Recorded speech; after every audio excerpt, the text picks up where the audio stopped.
7, dos versículos de 1 a 23. Diz assim a palavra do nosso Deus: Ora, reuniram-se a Jesus os fariseus e alguns escribas vindos de Jerusalém. E vendo que alguns dos discípulos dele comiam pão com as mãos impuras, isto é, por lavar, pois os fariseus e todos os judeus, observando a tradição dos anciãos, não comem sem lavar cuidadosamente as mãos. Quando voltam da praça, não comem sem se aspergirem, e há muitas outras coisas que receberam para observar, como a lavagem de copos, jarros e vasos de metal e camas. Interpelaram os fariseus e os escribas: por que não andam os teus discípulos de conformidade com a tradição dos anciãos, mas comem com as mãos por lavar? Respondeu-lhes: bem profetizou Isaías a respeito de vós, hipócritas, como está escrito: este povo honra-me com os lábios, mas o seu coração está longe de mim. E em vão me adoram, ensinando doutrinas que são preceitos de homens. Negligenciando o mandamento de Deus, guardais a tradição dos homens. E diz-lhes ainda: jeitosamente rejeitais o preceito de Deus para guardares a vossa própria tradição. Pois Moisés disse: honra a teu pai e a tua mãe, e quem maldisser a seu pai ou a sua mãe seja punido de morte. Vós, porém, dizeis: se o homem disser a seu pai ou a sua mãe, aquilo que poderias aproveitar de mim é corbã, isto é, oferta para o Senhor. Então o dispensais de fazer qualquer coisa e fazer em favor de seu pai ou de sua mãe, invalidando a palavra de Deus pela vossa própria tradição, que vós mesmos transmitistes, e fazeis muitas outras coisas semelhantes. Convocando ele de novo a multidão, disse-lhes: ouvi-me todos e entendei. Nada há fora do homem que, entrando nele, o possa contaminar, mas o que sai do homem é o que o contamina. Se alguém tem ouvidos para ouvir, ouça. Quando entrou em casa, deixando a multidão, os seus discípulos o interrogaram acerca da parábola. Então lhes disse: assim vós também não entendeis? Não compreendeis que tudo que de fora entra no homem não pode contaminar, porque não lhe entra no coração, mas no ventre, e sai para lugar escuso? E assim considerou ele puros todos os alimentos. E dizia: o que sai do homem, isso é o que o contamina, porque de dentro do coração dos homens é que procedem os maus desígnios, a prostituição, os furtos, os homicídios, os adultérios, a avareza, as malícias, o dolo, a lascívia, a inveja, a blasfêmia, a soberba, a loucura. Ora, todos estes males vêm de dentro e contaminam o homem. Vamos orar. Senhor nosso Deus e nosso Pai bendito, nós te bendizemos, Senhor, porque nós estamos experimentando neste momento, provando de um enorme privilégio, de um privilégio sem tamanho, indescritível, Senhor, de sermos parte do teu povo, sermos um povo da aliança do Senhor, e estarmos aqui ajuntados, reunidos em nome de Jesus, para adorar o teu nome, para contemplar as maravilhas, as perfeições, a excelência, a majestade do Senhor, e ouvir a tua voz, ó Deus, ouvir o Senhor falar aos nossos corações, sendo o Senhor mesmo, através da tua palavra que já fora lida e que agora será explicada e aplicada, sendo o Senhor mesmo, Pai, a nos dirigir, tanto quanto ao falar, sendo o teu Santo Espírito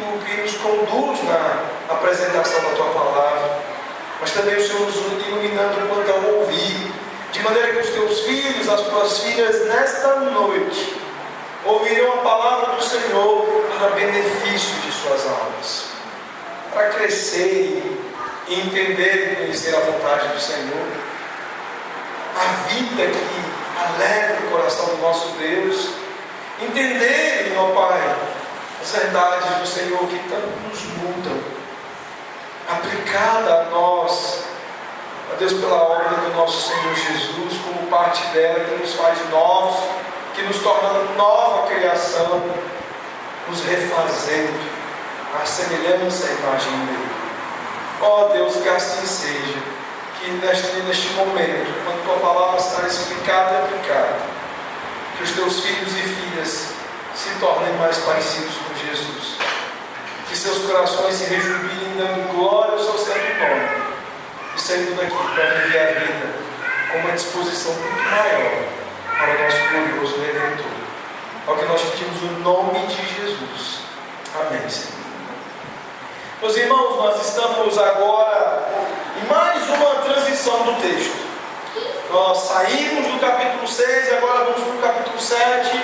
Jesus, nas suas ações, que é o foco de Marcos, durante todo o registro do seu evangelho, ele vai continuar apresentando as coisas do seu reino, afirmando as coisas a respeito dele como Deus, o nosso Deus, que encarnou, que veio até nós, que esteve nesse mundo, para nos instruir a respeito do reino de Deus, para nos cativar, nos ganhar através da sua obra, para nos inserir neste reino. Nós, os eleitos e amados dele. E agora nós vamos aprender um pouquinho mais esta noite sobre um assunto muito importante. Jesus agora é confrontado e confronta uma casta religiosa de seu tempo, que havia com o passado tempo se tornado o seu grande inimigo, os fariseus.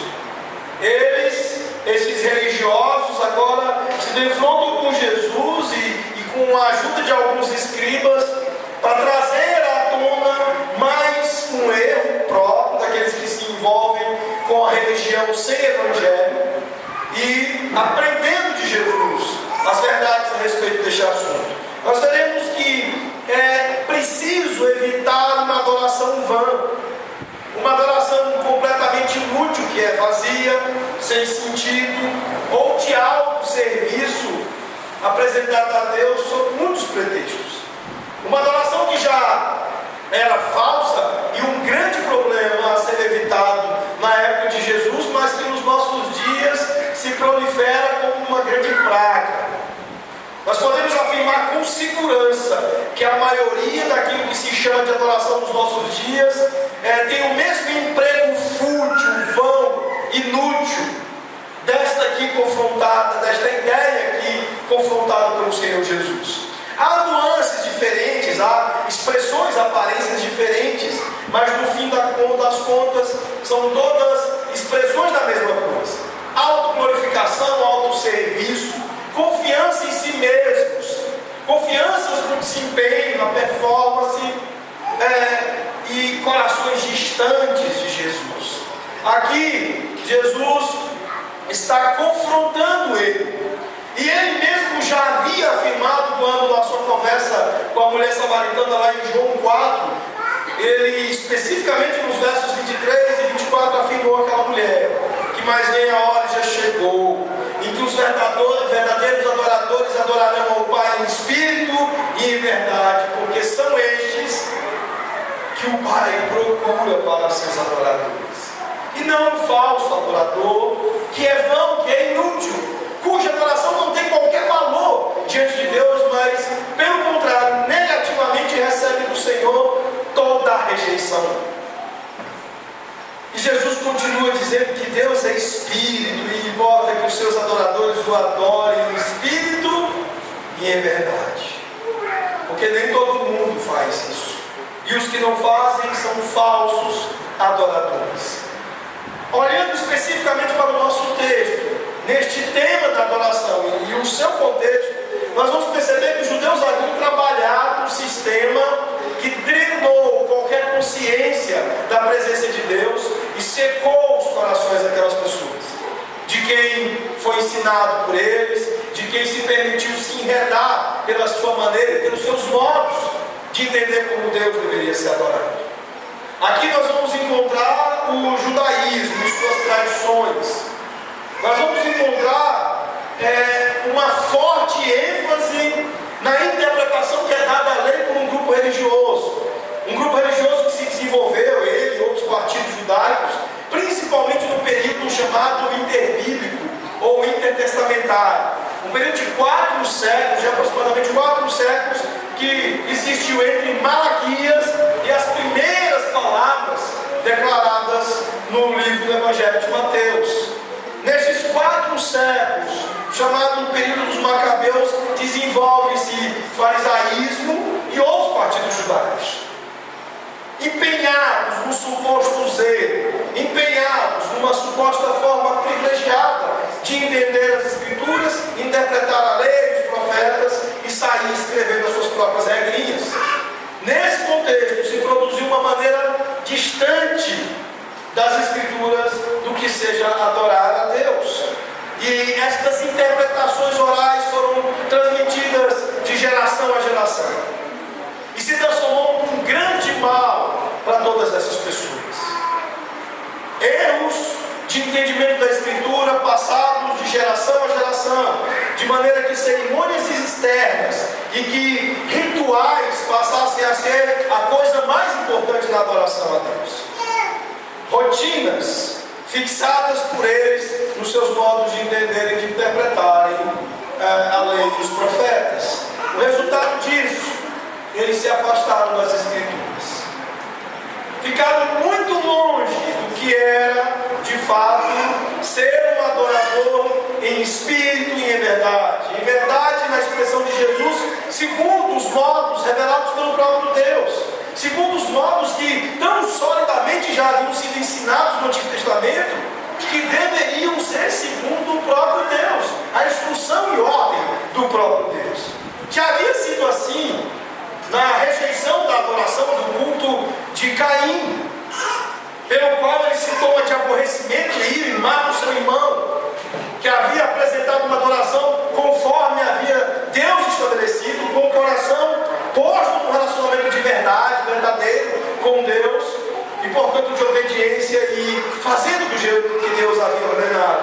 Enquanto Caim quis ser inventivo, criativo, todo empenhado em performance, e não fez do modo como o nosso Deus houvera ordenado, porque seu coração estava longe do Senhor, e o culto de Caim é portanto rejeitado.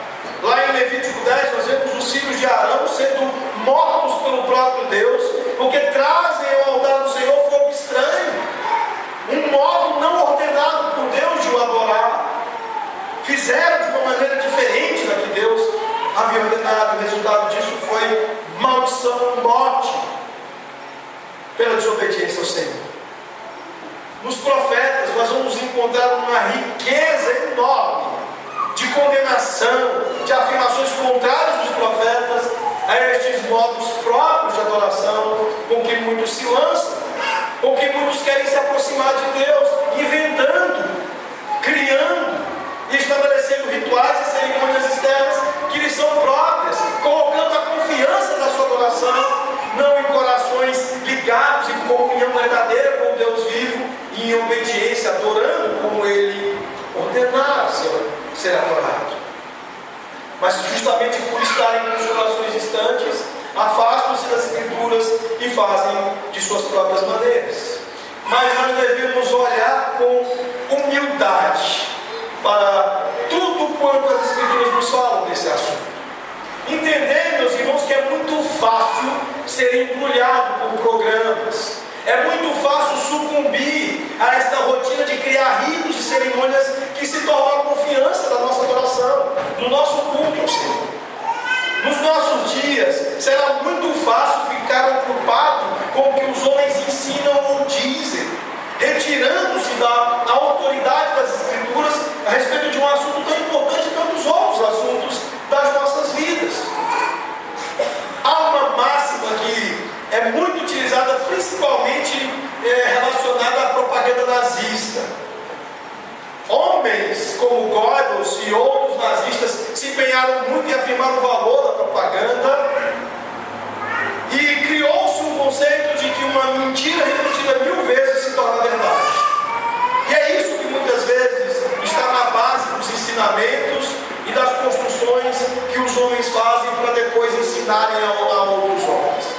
Os fariseus repetiram de geração a geração mentiras 1000 vezes e mais vezes, e creram e passaram a crer, e as pessoas ensinadas por eles também, de que isso era uma grande verdade. Há muitas coisas em relação ao nosso culto e à nossa prática como igreja que são mentiras repetidas 1000 vezes que as pessoas estão tomando como verdade.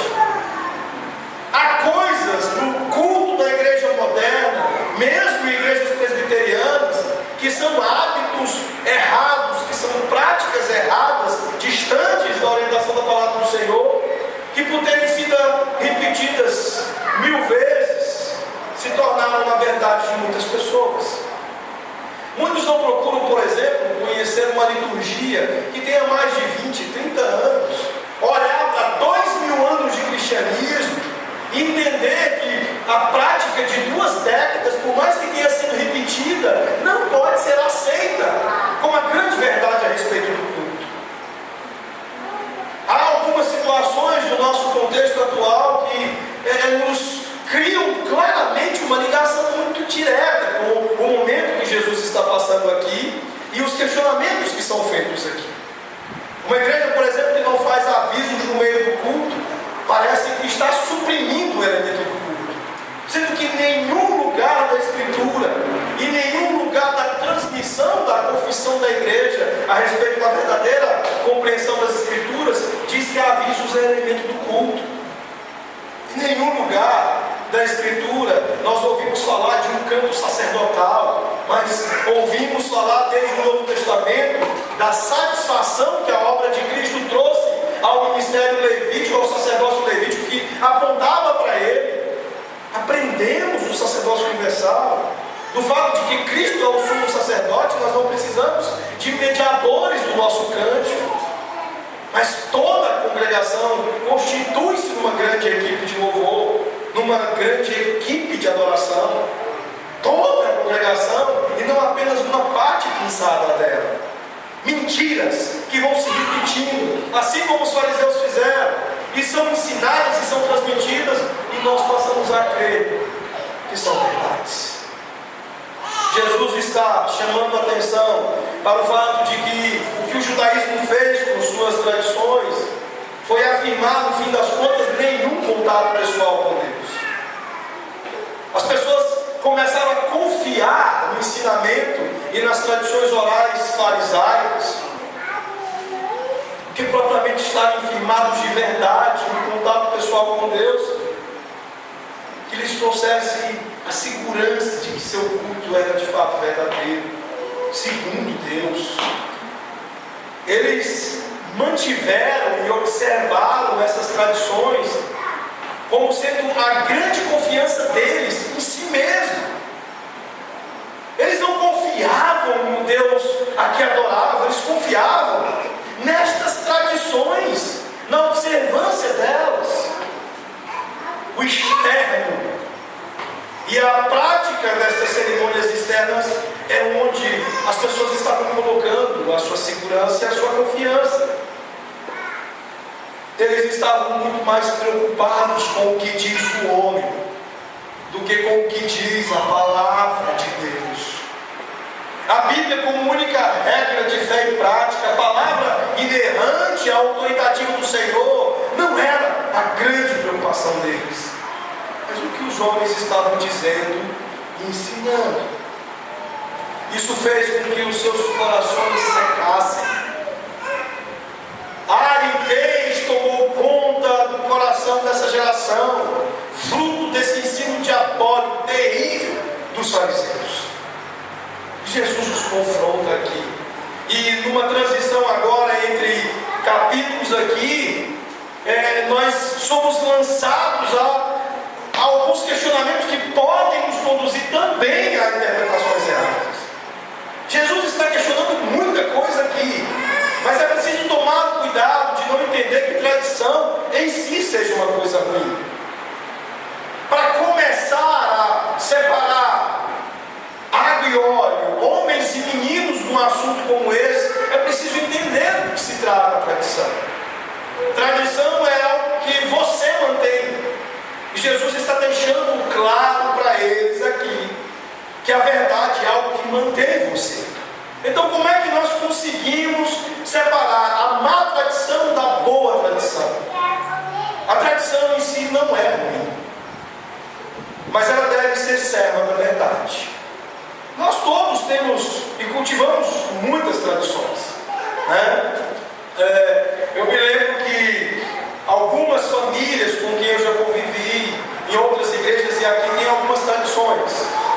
Eu tenho acompanhado e observado que essas tradições são fortes e cada dia mais tornam fortes. Há a tradição da família do Messias, da festa do milho, 13 anos celebrando a festa do milho. Eu conheci a família Vasconcelos, o seu Paulo, que gentilmente nos hospeda no nosso acampamento, já ficando tradicional no início do mês de novembro, né? Eles têm a festa dos Vasconcelos, uma festa belíssima de família e que já virou uma tradição.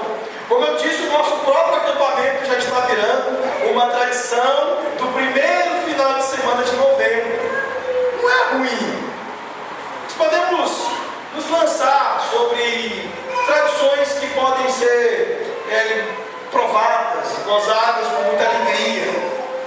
As crianças certamente vão gostar de algumas tradições novas aí que de repente os pais possam criar, né, Valentina? Imagine se o papai Breno estabelecer a tradição de que toda terça-feira é dia de comer Pizza Hut.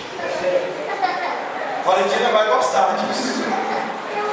Lá em casa, Sara, Ana Clara, Débora, Mô também vão adorar se o papai estabelecer a tradição junto com a mamãe de o dia da Pizza Hut.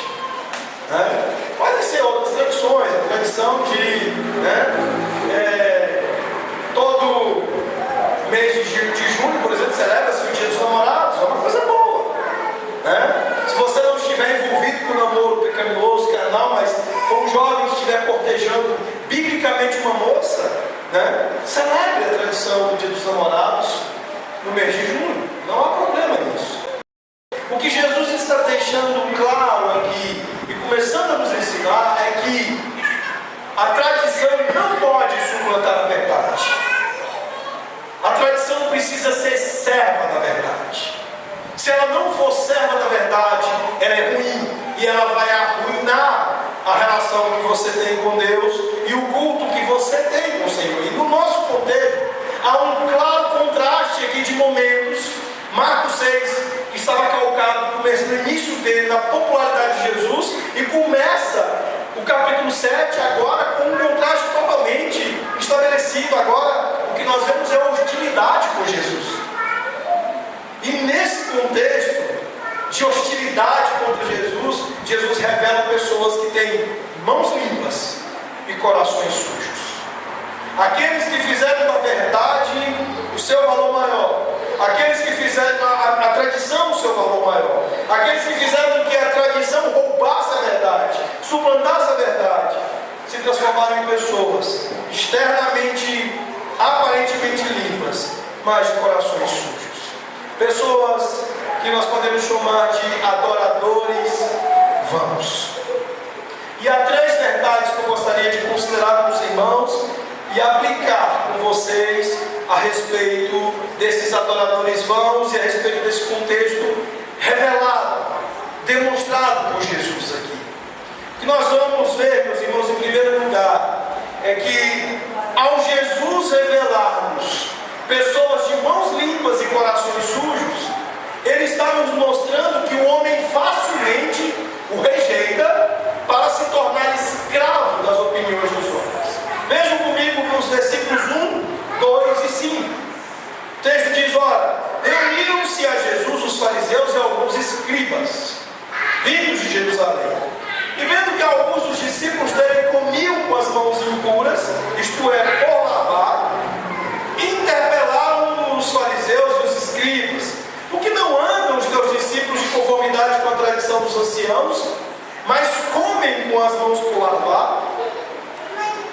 Crianças, eu queria que vocês tomassem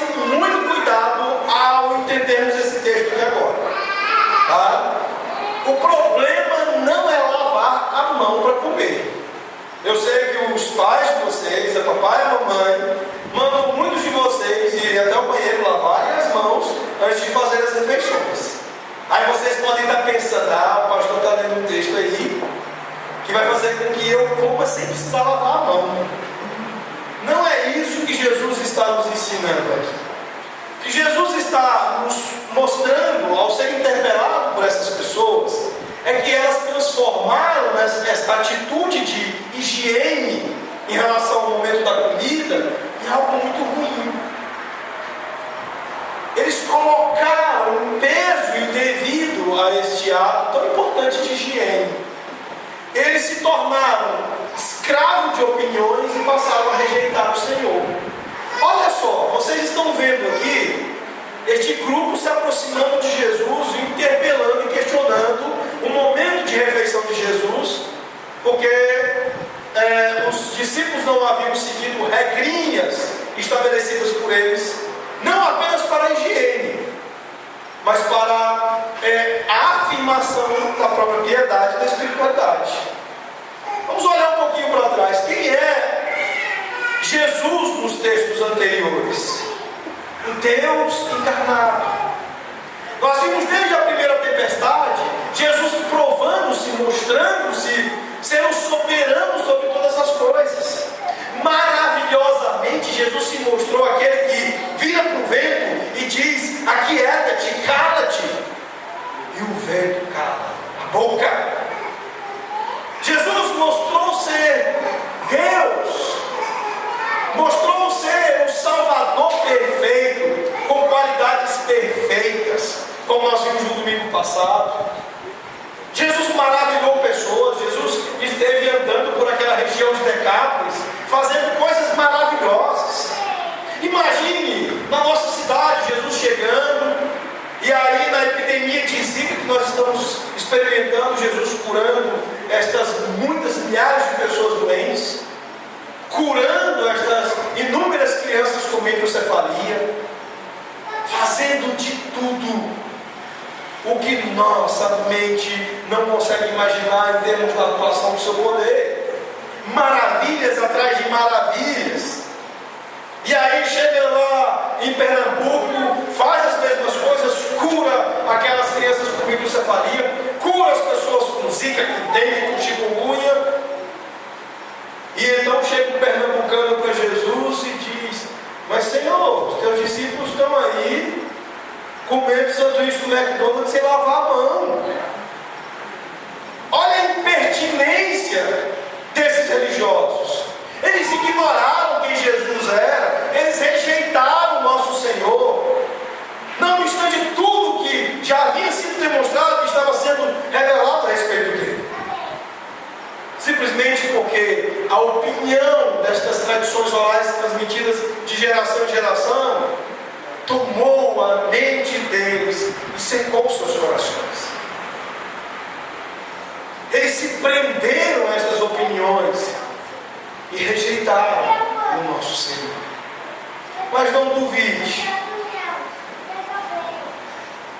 não estamos tão imunes assim a esse problema. Olhe para o texto comigo. Aqui não é uma questão de higiene, como eu falei para as nossas crianças. O problema não é lavar as mãos para poder fazer a refeição. O problema aqui é que eles viam na limpeza um ritual de limpeza espiritual, estar limpos aos olhos de Deus. Lavar as mãos e depois as vasilhas e fazer todo aquele ritual antes de comer era um ato visto por eles com natureza espiritual, de limpar-se diante de Deus para seguir a vida agradando a Deus. Obrigações religiosas estavam envolvidas aqui neste aparente ato de higiene pessoal, e eles também estavam fazendo isso impondo-se sobre consciências. Os discípulos estavam comendo e eles se julgaram no direito de os interpelar, de se impor a eles com relação a uma regra por eles estabelecida. Qual é o nome disso? Quando nós vemos regrinhas que nós criamos e impomos aos outros. É o que, mais uma vez, nós vamos tocar no assunto aqui: legalismo. E meus irmãos, mesmo no nosso meio, entre reformados, entre cristãos de tradição reformada, o legalismo tem estado muito presente. Como eu disse, nós podemos dizer que é um novo legalismo, de performance, de desempenho, onde não apenas você está procurando estabelecer obras com intenções salvadoras, rituais e cerimônias com intenções redentoras para a sua vida, mas onde você começa a estabelecer e construir uma espiritualidade de desempenho. Citei aqui o absurdo, por exemplo, de você querer medir a piedade de alguém pela quantidade de livros que ela lê. Tem que ler pelo menos 50 livros por ano. E eu vou incluir o nome de alguns autores fundamentais nessa listinha de 50. Desses 50 tem que ler pelo menos 5 livros de apologética, 5 de teologia sistemática, 5 sobre oração, e tem que constar dentro dos autores nomes como John Piper, Paul Washer, R.C. Sproul e outros tantos por aí.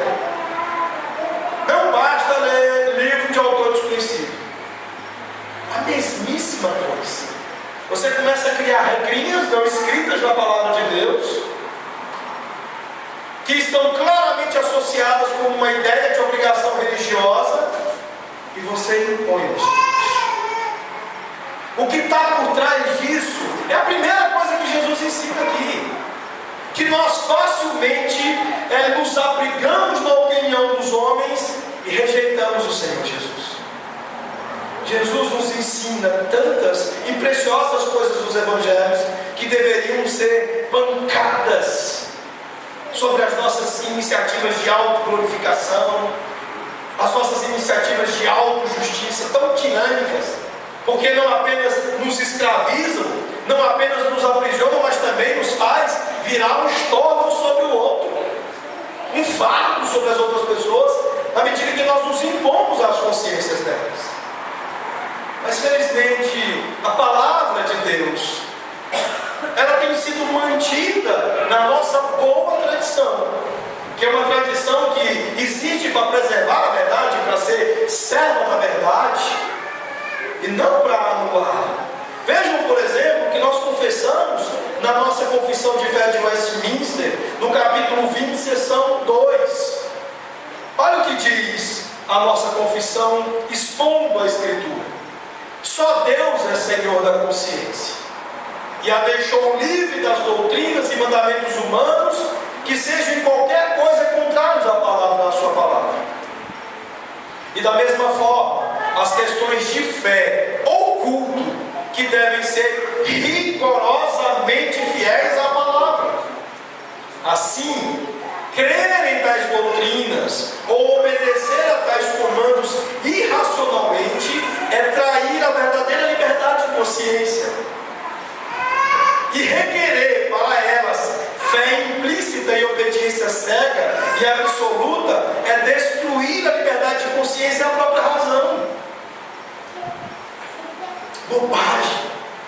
Leia a palavra de Deus e faça uma imersão diária na meditação dela, no deleite e gozo dela. E nós te damos um bom conselho de ler bons livros. Mas não podemos fazer disso uma obrigação religiosa. Nós não podemos fazer disso uma exigência implícita e explícita de fé. Moços, rapazes, vocês não vão se casar com bacharéis em teologia, mas com moças crentes, piedosas e vice-versa. Para que você tenha um rapaz piedoso como marido, não precisa ser um bacharel em teologia.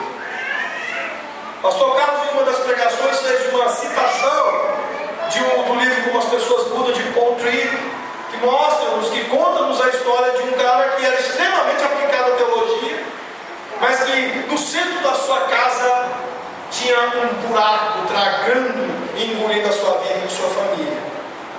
Por quê?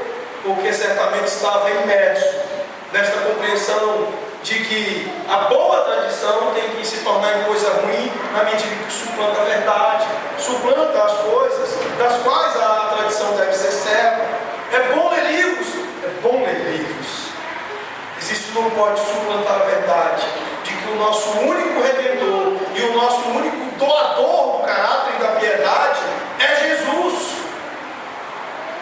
Externalidades devem ser frutos, devem ser coisas que dão vazão a coisas verdadeiras dentro do nosso coração. Ter mãos limpas e corações sujos é uma péssima coisa.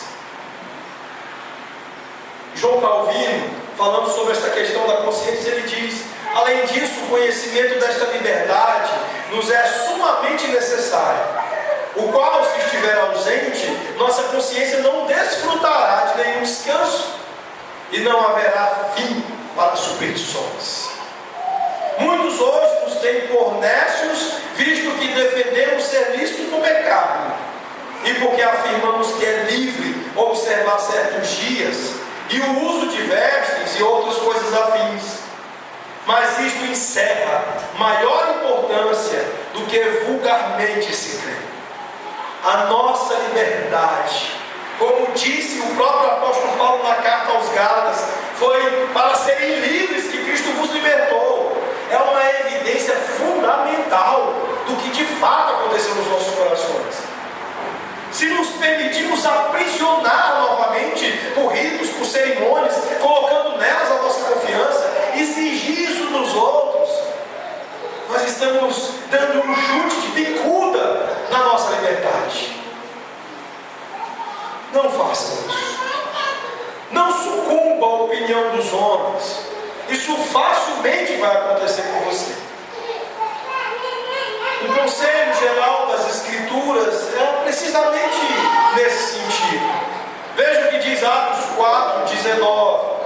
Mas Pedro e João lhes responderam: julgai se é justo diante de Deus ouvir-vos antes a vós outros do que a Deus.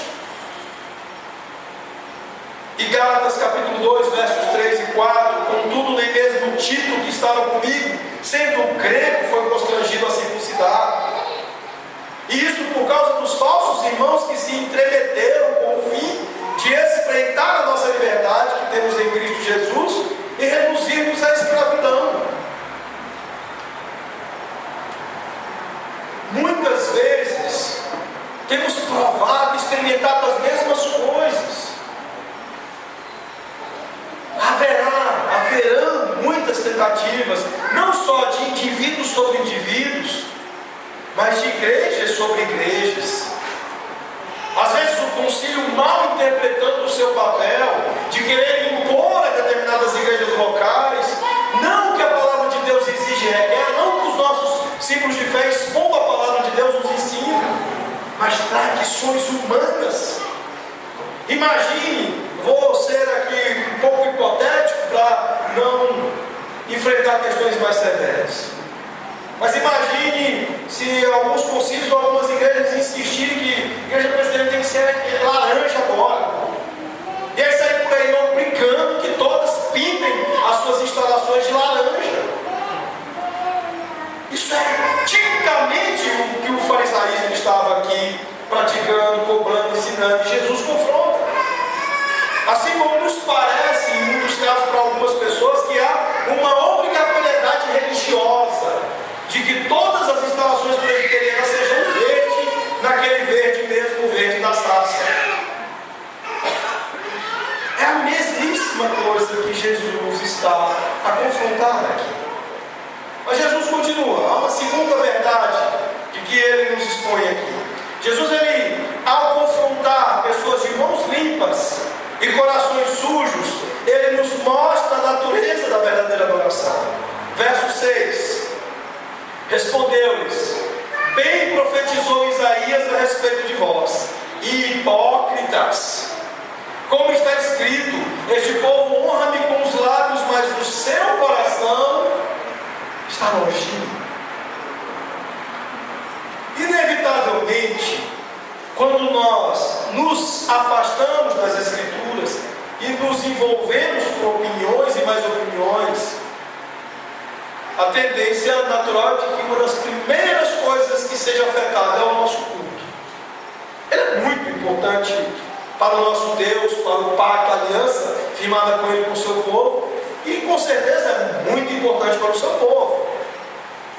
E então, quando você se envolve com estas coisas das regrinhas e das opiniões e das tradições humanas, você vai mexer em muita coisa da sua vida, da sua casa, da sua família, das suas relações, mas também você vai querer mexer no culto. E Jesus então expõe-nos a respeito da necessidade de que este judaísmo das tradições precisava entender a natureza da verdadeira adoração. Eles precisavam entender que a adoração deles estava baseada na autoridade errada. A autoridade da adoração dos judeus eram as tradições orais deles, as suas interpretações que em muito já haviam se afastado da palavra de Deus, e não a própria palavra de Deus. Uma outra coisa que Jesus mostra é que eles se transformaram numa religião superficial, e o culto certamente era superficial. Não havia profundidade, era só na casca, era só na externalidade, era só do lado de fora. E Jesus diz: não, as coisas aqui são do coração. Olha algumas palavras do nosso Senhor a este respeito. Ele diz no verso 6, citando Isaías, que eles são hipócritas, que este povo honra-me com os lábios, mas o seu coração está longe de mim. No verso 7 ele continua: e em vão me adoram, ensinando doutrinas que são puros preceitos de homens. Deus não as ensinou, vocês as criaram. Negligenciando o mandamento de Deus, vocês estão guardando tradição dos homens. Vocês estão mais preocupados com os departamentos que vocês inventaram do que com as coisas que Deus ordenou. Um exemplo: o Senhor instituiu o canto dos salmos. A igreja baniu os salmos do culto. Há uma ordem expressa do apóstolo Paulo de que nós devemos adorar a Deus com salmos, hinos e cânticos espirituais. Mas o povo, tem gente que só quer saber de cântico, tem gente que só quer saber de hino. Mas estão deveras preocupados em que as paredes e as instalações sejam verdes, que departamentos que não foram instituídos por Deus estejam presentes na igreja. E há muita briga por causa disso. E a mesma coisa com que Jesus luta aqui, a disposição de fazer das coisas criadas pelos homens mais importantes do que as coisas ordenadas por Deus. E disse-lhes ainda: jeitosamente rejeitais o preceito de Deus para guardardes a vossa própria tradição. E aí ele cita o exemplo do quinto mandamento, da manipulação que é feita em relação à guarda do quinto mandamento, a questão da honra do pai e da mãe. Meus irmãos, esta é uma característica frequente, se não podemos dizer que é obrigatória do legalismo. O legalista, ele não apenas cria regras e impõe aos outros, mas normalmente ele é extremamente manipulativo, seletivo em relação aos modos de se guardar os mandamentos do Senhor. Por exemplo, em relação a um conjunto de 10 mandamentos, ele começa a criar coisas como: esse é mais importante e esse não é tão importante. Ou então enfatiza sempre um ou dois em detrimento dos demais. E aí Jesus está acusando aqui os fariseus de fazerem fazer o mesmo. Eles foram manipulativos na maneira de interpretar o quinto mandamento, e no verso 13 ele sentencia a atitude deles dizendo, invalidando a palavra de Deus pela vossa própria tradição, que vós mesmos transmitistes, e fazeis muitas outras coisas semelhantes. Porque vocês se lembram, Romanos 1, 18 a 32 nos ensina que o pecado é um caminho terrível, que sempre nos envolve na chamada espiral descendente. O pecado é como aquelas que sempre tem consequências que chamam sempre outras consequências. E Jesus está os alertando disso, falando: olha, e vocês começam a brincar com o texto bíblico, começam a brincar com as escrituras, e manipulam aqui, interpretam de maneira errada aqui e acolá, e muitas outras coisas. Por quê? Porque um pecado chama outro pecado, um erro chama outro erro. Isso foi o que aconteceu com a Igreja Católica Romana, dominada pelo Império, desde o terceiro século para cá, até que houvesse a reforma e o remanescente fiel conseguisse reposicionar a Igreja com um olhar firme nas Escrituras. Lá atrás, o imperador começou a brincar com as coisas do Senhor, com as coisas da Igreja. E aí dominava o céu daqui, o povo do céu daqui: vamos rezar pelos mortos, eles gostam. Isso vai fazer sucesso, vai tornar o cristianismo um grande sucesso para os céus. Então vamos incluir a oração pelos mortos. O que é que vocês veem de parecido nos nossos dias? Os jovens. Jovem adora skate, então vamos fazer uma pista de skate dentro da igreja. Vamos fazer a pista de skate atrás do pastor. Que aí, enquanto ele prega, né, o rapazinho vem lá como Bob e dois pistas. É isso? E fica fazendo lá as peripécias dele. Tem gente que adora circo. Vamos colocar uma mulher fazendo malabares atrás do pastor, ou então, enquanto se cantam os cânticos, porque eles vão adorar. A mesma coisa que imperadores romanos, que os comandantes romanos da igreja fizeram no passado, quando começaram a incluir estas tradições não escritas, não ordenadas por Deus. E Jesus diz no verso 13: invalidando a palavra de Deus. Uma religião externa, uma religião onde cerimônia atrás de cerimônia vão sendo criadas e vão sendo colocadas para sustentarem a sua confiança. A confiança não está em Deus, na condução que Ele próprio faz no culto, da vida de adoração.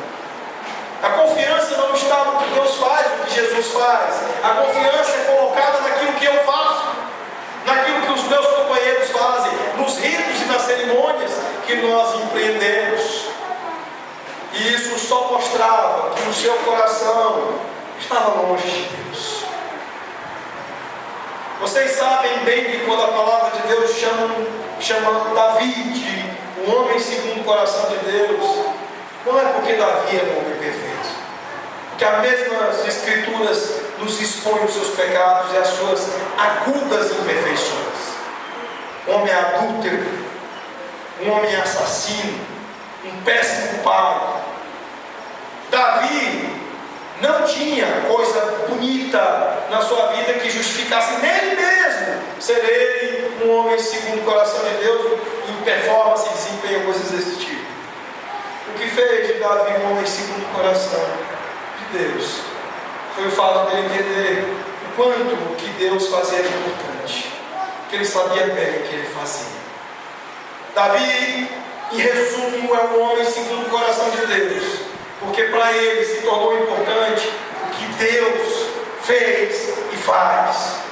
O que era importante para Davi era o que Jesus ia fazer por ele. Esta confiança na obra de Deus, esta dependência da obra de Deus, fez este homem ser chamado um homem segundo o coração de Deus. Davi era um homem de mãos sujas, mas a quem Deus fez o coração limpo.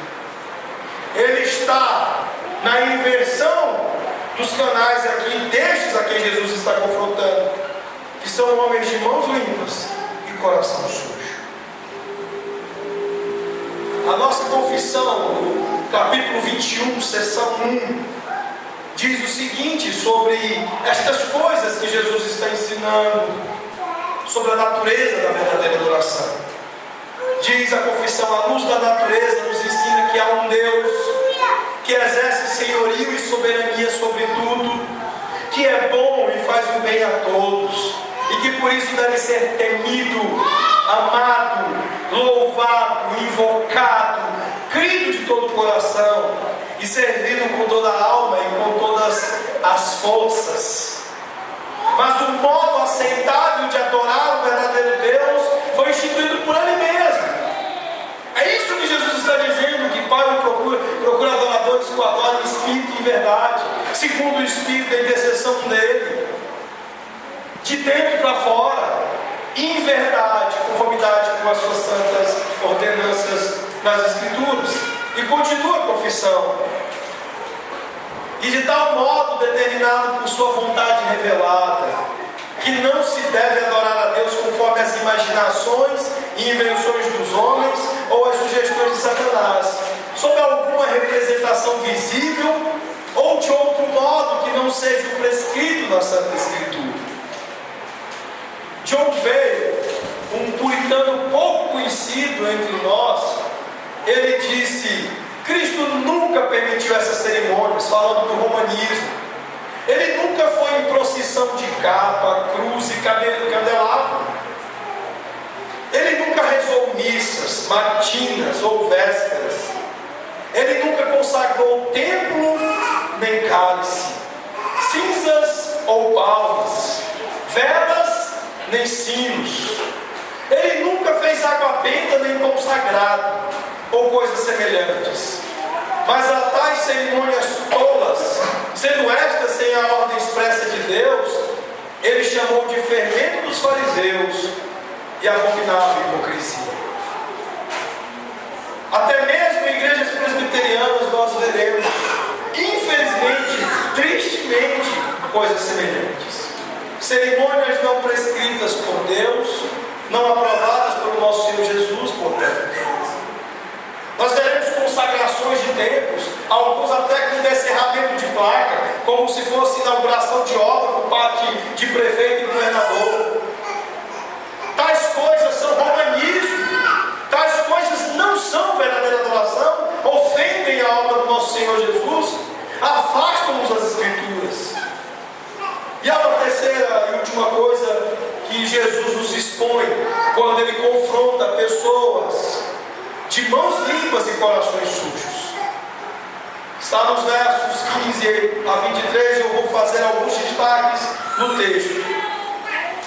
Nada fora do homem que entrando nele o possa contaminar, mas o que sai do homem é o que o contamina. E dizia: o que sai do homem, isso é o que contamina. Porque de dentro do coração dos homens é que procedem os maus desígnios, a prostituição, os furtos, os homicídios, os adultérios, a avareza, as malícias, o dolo, a lascívia, a inveja, a blasfêmia, a soberba, a loucura. Ora, todos estes males vêm de dentro e contaminam o homem. Jesus nos mostra a nossa visão superficial do pecado. Estes homens estavam preocupados porque os discípulos não haviam lavado suas mãos. Nós corremos o mesmo risco com os nossos filhos. Estas criaturinhas lindas, amadas, que a gente quer assim, normalmente impecável, né? Às vezes nós estamos, eu estava com um exemplo desse tipo de legalismo.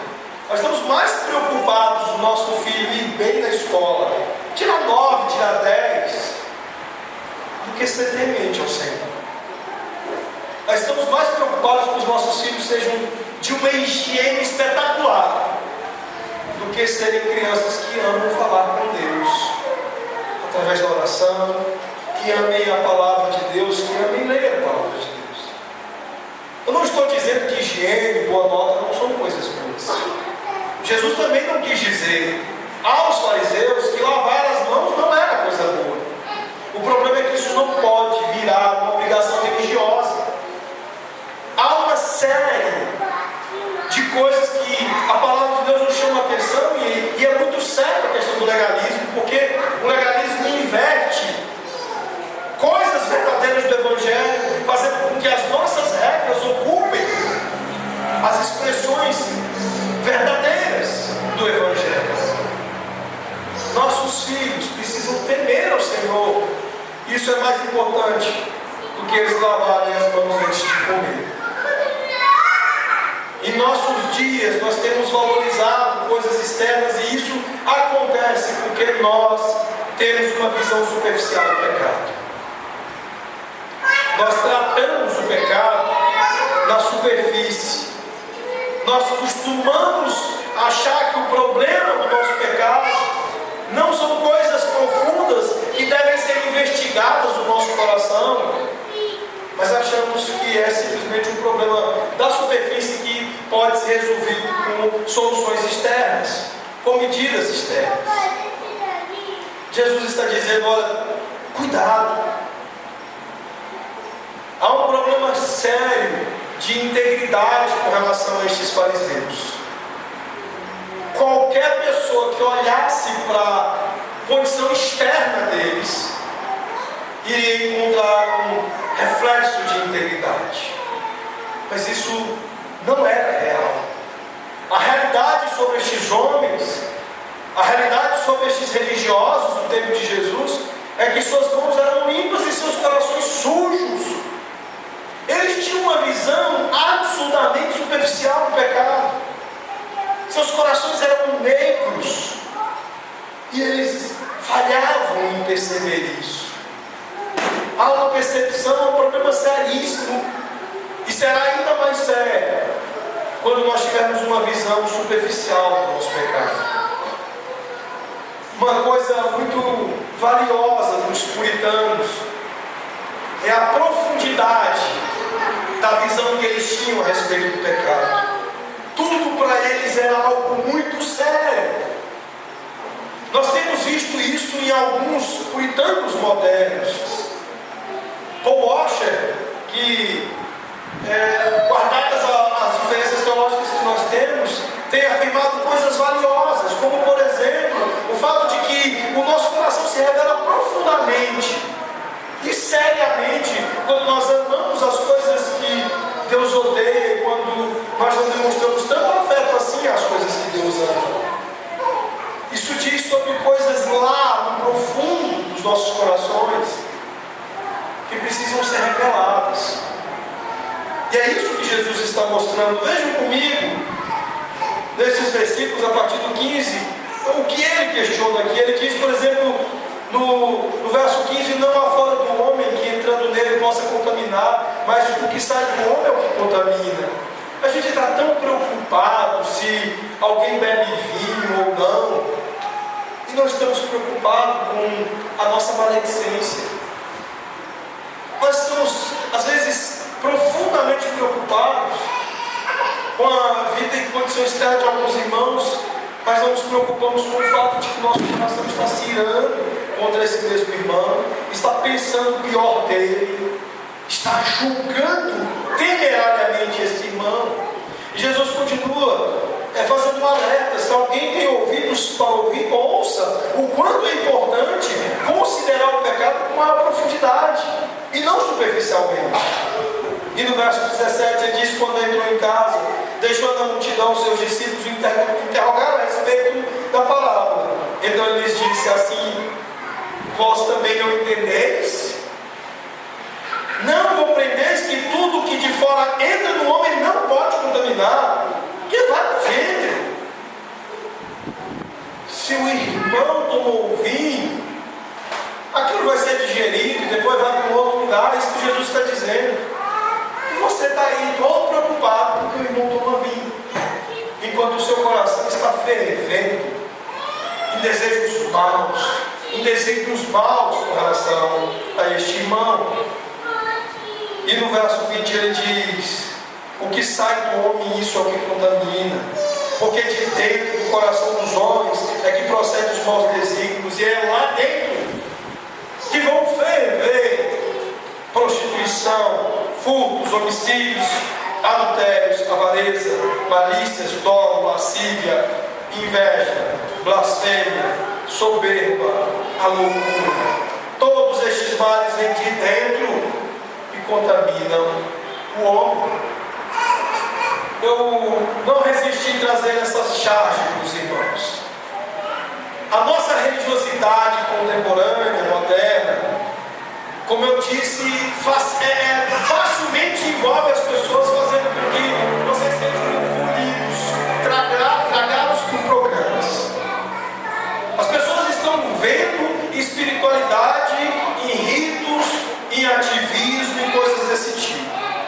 Eu, pessoalmente, particularmente, conheço casos de pessoas envolvidas, entre aspas, com pastorado, que um pastorado certamente não reconhecido pelas escrituras, que largou o marido para poder se dedicar mais, assim como nessa charge, supostamente ao Senhor.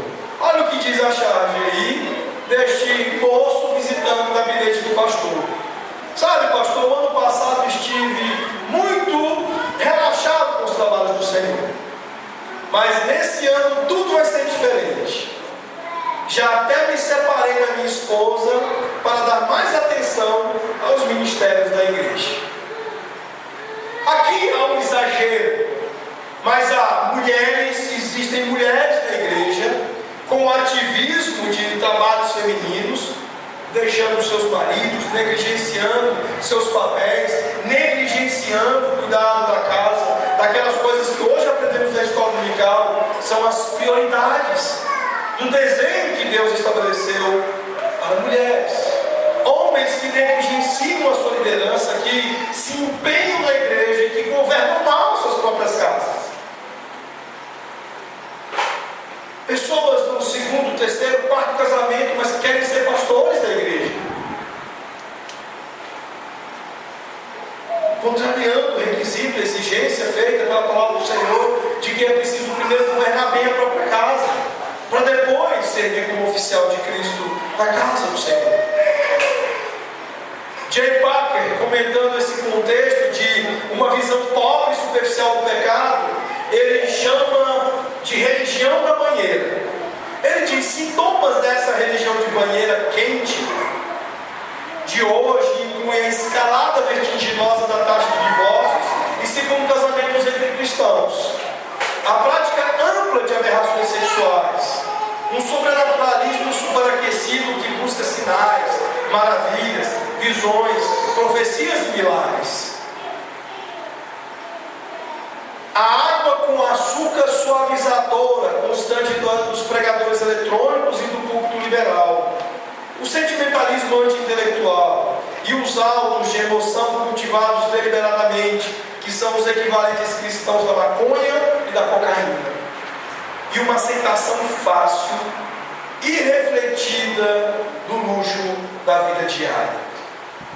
Meus irmãos, que o Senhor nos convença do nosso pecado de maneira profunda, nos traga uma visão profunda do nosso pecado, e não esta visão que homens de mãos limpas e corações sujos têm, superficial do pecado.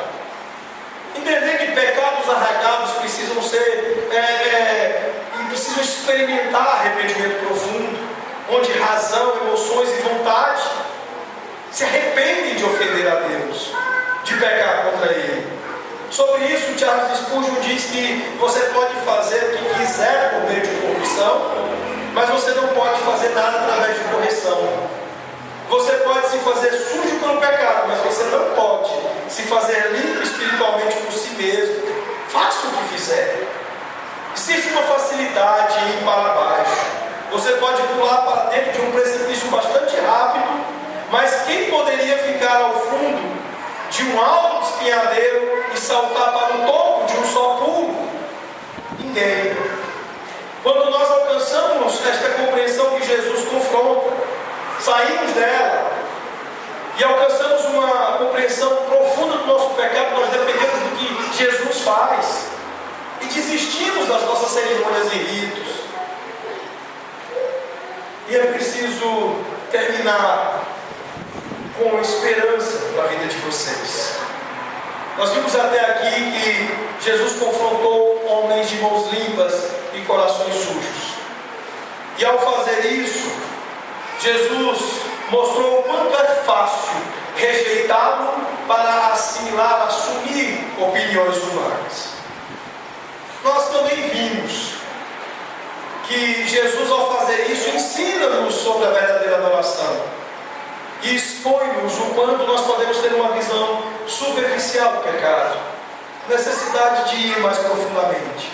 E a esperança, a palavra de Deus nos traz em Ezequiel, capítulo 36, versos 25 a 27, de entendermos que quando nós nos imergimos na adoração que é segundo Deus, quando nos mergulhamos no culto bíblico, nós demonstramos e nos colocamos completamente dependentes daquilo que Deus faz. E olha o que a palavra de Deus diz que Deus faz. Então aspergirei água pura sobre vós. Não é aqui uma simples higienezinha de cada um lavar sua própria mão antes de comer. Mas Deus aspergindo água pura sobre vós, e ficareis purificados. De todas as vossas imundícies e de todos os vossos ídolos vos purificarei. Dar-vos-ei coração novo, e porei dentro de vós espírito novo. Tirarei de vós o coração de pedra, e vos darei coração de carne.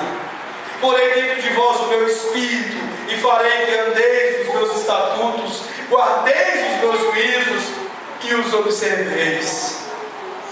A obra é do nosso Deus. A salvação é do nosso Deus, é do Senhor, não minha, não sua. Você pode lavar a sua mão quando você quiser, mas você não consegue lavar seu coração. Você pode passar, que bom, esfregar as suas mãos. Você pode criar ritos e mais ritos, cerimônias e mais cerimônias. Só Deus, através da obra de Jesus aplicada pelo Espírito, lava o teu coração. Coloca unicamente nisso a tua confiança, e você vai experimentar a alegria de ter corações limpos e começar a ter mãos, corpo, toda a tua vida, a ver a sua vida aos poucos se tornando nova criação de Deus. Como diz o texto: eu, o meu Espírito, que porém em vós, farei com que andeis nos meus estatutos, guardeis os meus mandamentos, os meus juízos, e os observeis. Eu termino encorajando você a crer nisso, e o exortando a não querer ser o Deus do teu irmão. Ele não vai guardar o quarto, o quinto, o sétimo, o oitavo mandamento por conta das tuas imposições sobre a consciência dele. Guarde a nossa boa confissão de fé. Respeite a consciência do teu irmão. Cumpre Mateus 18 com ele, mas não imponha sobre ele as suas regras.